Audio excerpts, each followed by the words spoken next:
So, good morning everybody. Now today's class I will start with the summarization of the photon picture of radiation. Photon picture of radiation. Hello.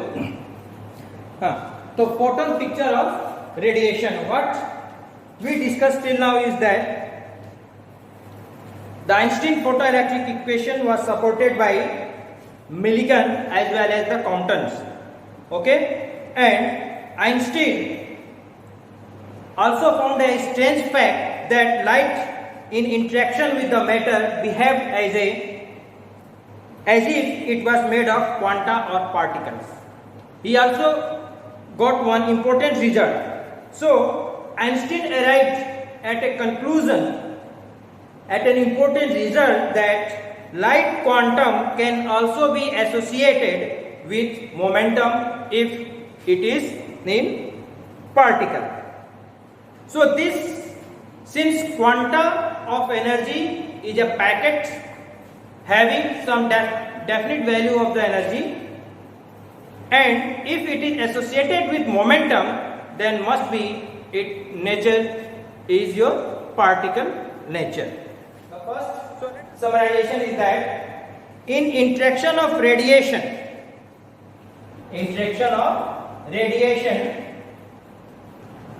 with what? Matter. Radiation क्या है हमारा? Light है, electromagnetic radiation light, ठीक है। और matter क्या है? Surface of the matter. So interaction of radiation with matter behave as if it is made up of particle called photon. तो light photon की तरह behave करता है, that is one summarization. Second is that, and this photon is having your energy E is equal to h nu and P is equal to h upon Vc, frequency upon velocity of light. Second summarization is that all the photon of light of a particular frequency or wavelength lambda, जितने भी photon होंगे, ये photon है, ये भी photon है, ये भी फोटोन है, ठीक है। फोटोन क्या है? एक पैकेट है, ठीक है। तो एक पैकेट जो है वो एक ही इलेक्ट्रॉन का इजेक्शन के लिए रिस्पॉन्सिबल होता है। तो जितने भी फोटोन इस पे हमारे मेटल पे जो फॉल हो रहे हैं, उनका अपना एक फ्रीक्वेंसी और वेवलेंथ होगा। Frequency nu and wavelength lambda. You know that frequency and lambda are inversely related, ठीक है। तो जितने भी फोटोन हैं with particular frequency and lambda, सबका हमारा एनर्जी क्या होगा? सेम हो रहेगा, ठीक है। और मोमेंटम भी सेम रहेगा, what ever may be the intensity of radiation.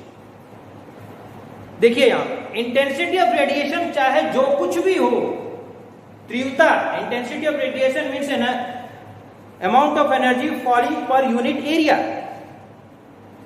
वो चाहे कुछ भी रहे, पर्टिकुलर फ्रीक्वेंसी या पर्टिकुलर वेवलेंथ पे फोटोन का एनर्जी हमारा सेम रहेगा। This was the second important summarisation of the photoelectric effect. Now third summarisation, important summarisation is increasing the intensity of light. Since previously I told you that intensity is related to the number of photons. So increasing the intensity of light of a given wavelength, किसी भी wavelength का, से lambda और frequency से nu, अगर इस light जिसका wavelength lambda है या frequency nu है, इसकी intensity को यदि हम increase करते हैं तो क्या increase होता है? Only there is increase in number of photons. Only there is increase in number of photons, and number of photon if increases, then ejection number of electron ejected also increases. If the number of electron increases, we say that there is increase in the value of photocurrent. Now fourth is very important to note, photons are electrically neutral.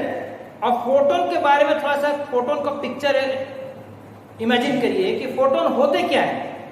ये totally neutral charge particle होते हैं and are not deflected by electric and magnetic field.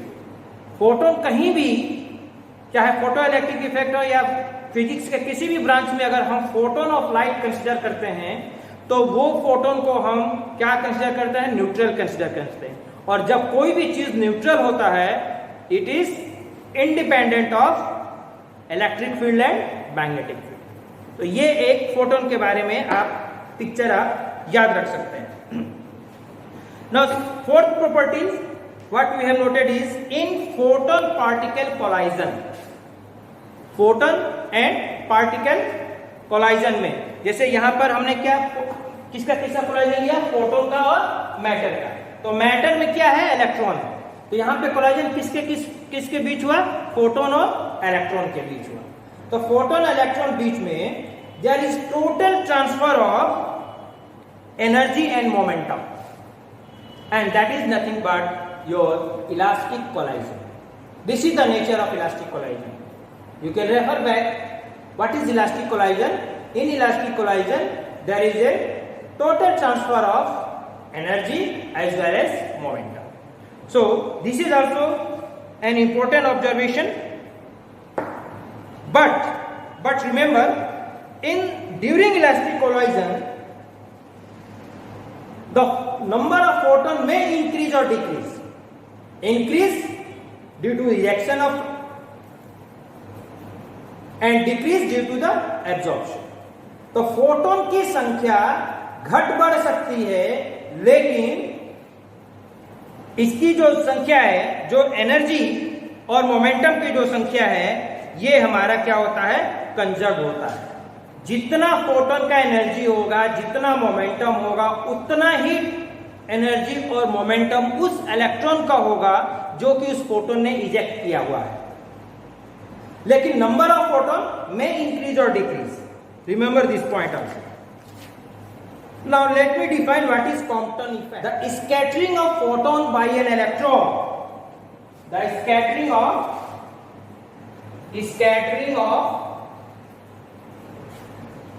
photons by an electrons, ये remember point है। Photons किसके द्वारा sketching हो रहा है? इलेक्ट्रॉन के द्वारा। कॉम्पटन इफेक्ट में जो कॉम्पटन ने जो एक्सपेरिमेंट किया उसमें इन्होंने फोटोन लिया और इलेक्ट्रॉन लिया, in which the wavelength of scattered photon is greater than the incident photon. तो यहां पर जो फोटोन इंसिडेंट हुआ उसके वेवलेंथ से उन्होंने क्या पाया कि जो फोटोन स्कैटर्ड हो रहे हैं, जो बिखर रहे हैं, उनका वेवलेंथ हमारा ज्यादा है। So this is a brief definition of quantum effect. You can note it down. The scattering of photon by an electron in which the wavelength of the scattered photon is greater than the incident photon. This effect is called Compton effect.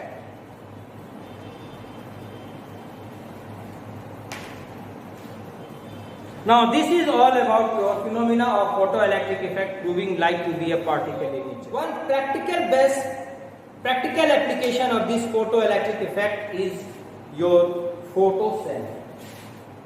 Photocell.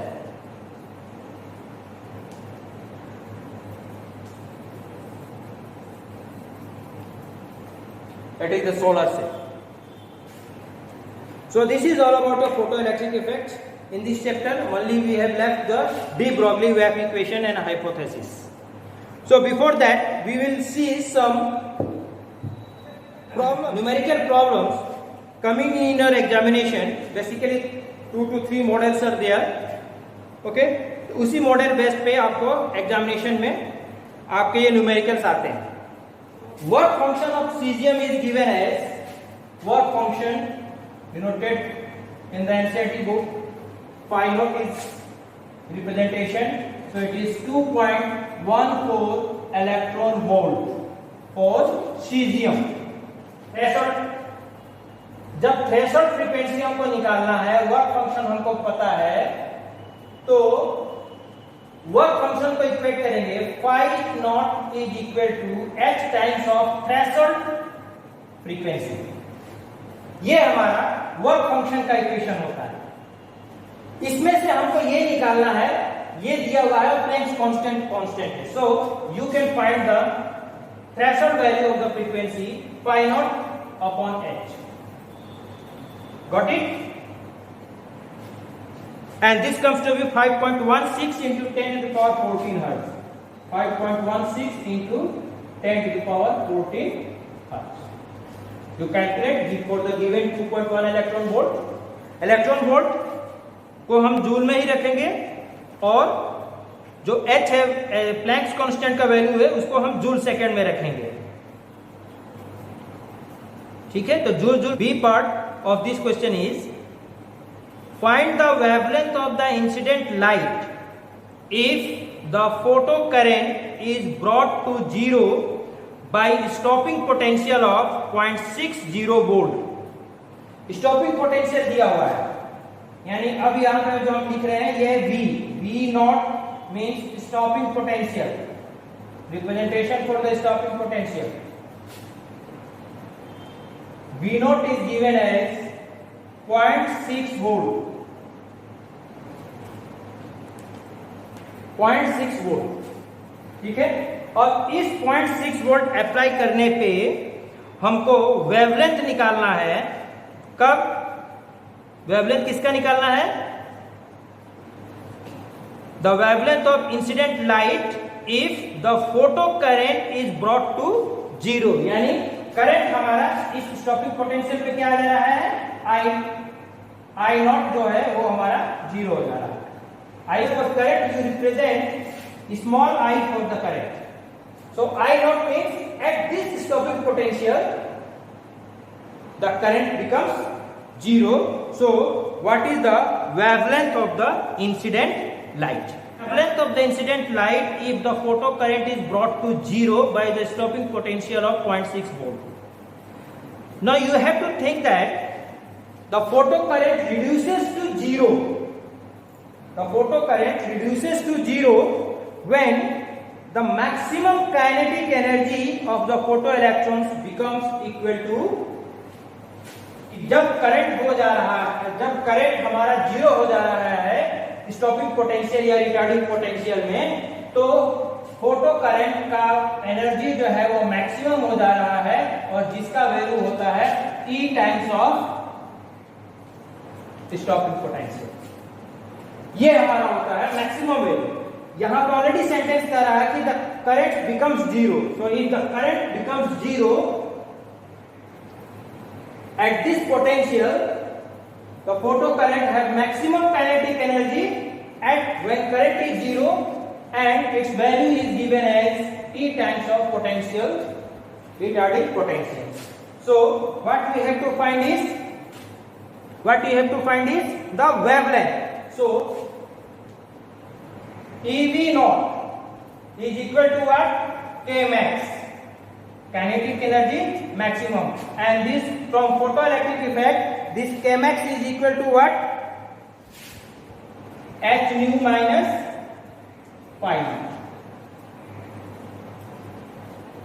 ठीक है, H nu minus phi naught, where phi naught is the work function. And अब यहां से lambda कहां से आएगा? इस frequency को हम लैम्डा के टर्म में ले लेंगे hc upon lambda minus pi. So V not हमको पता है, इलेक्ट्रॉन E का वैल्यू हमको पता है, दैट इज कांस्टेंट. तो हमको क्या निकालना है? लैम्डा. ये पाई को इधर लेकर जाएंगे तो ये हो जाएगा E V not plus pi not upon EV naught plus phi naught, that is equal to hc upon lambda. So lambda will be hc upon EV naught plus phi naught. So this will be the value of the wavelength of the incident light. So this is how you approach. Your approach should be to calculate this particular. This is a typical, not typical you can say, this is a tricky question. ठीक है, best on the concept. लेकिन जो भी आप लोग value लेंगे उसको आप लोग मेंशन करेंगे अपने बॉक्स में या हाईलाइट करेंगे उसको. ठीक है, तो ये लैम्डा का वैल्यू लगभग आ जाएगा 454 nanometre. Nanometre means 454 into 10 to the power minus 9 meter. This will be the value of your wavelength. Calculation मैं नहीं कर रहा हूं, आप लोग का स्टेप समझा रहा हूं और उसमें जो भी ट्रिकी है उसको आप लोगों को बता रहा हूं, क्योंकि कैलकुलेशन तो आप जब वैल्यू है तो छोटे छोटे कैलकुलेशन है आप लोग निकाल सकते हैं और चेक कर सकते हैं. एक और ट्रिकी प्रॉब्लम है. ये प्रॉब्लम पूरा प्रॉब्लम ही ट्रिकी है लेकिन थोड़ा लेंदी है. उस प्रॉब्लम को मैं सॉर्ट करके आप लोगों को क्वेश्चन कर रहा हूं. The wavelength of light in the visible region is about 390 nanometre for violet colour. ये वेवलेंथ दिया हुआ है और तीनों कलर हमारे विजिबल रीजन में है, यानी कि तीनों कलर का हम नाम असाइन कर सकते हैं. तो किस किस कलर के लिए हमारा वेवलेंथ दिया हुआ है? First for violet, the wavelength is given as 390 nanometer. Second, yellow green, wavelength for yellow green, it is 550 nanometer.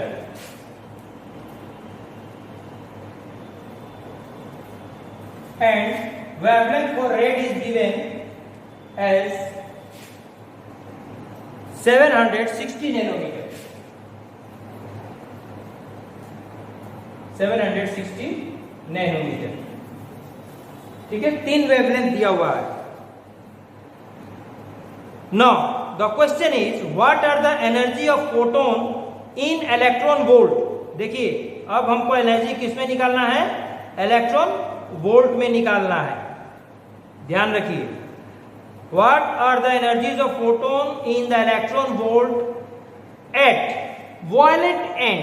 Violet end, violet के तरफ में, वायलेट एंड के छोर पे फोटोन का एनर्जी कितना होगा, यानी कि हम यहां पर जो वेवलेंथ लेंगे जिससे कि हम फ्रीक्वेंसी निकालेंगे वो 390 नैनोमीटर लेंगे, क्योंकि वायलेट एंड में कहा जा रहा है. That is the lower and. तीन दिया हुआ है, तीनों में से ये लोअर है. ठीक है, ये एवरेज है यानी मीडियम है और ये हायर एंड है. आप लोग देख सकते हैं ये higher, medium and lower for the given. ठीक है, तो लोअर एंड पे हमारा एनर्जी ऑफ फोटोन क्या होगा इन the electron volt? Energy E will be equal to what?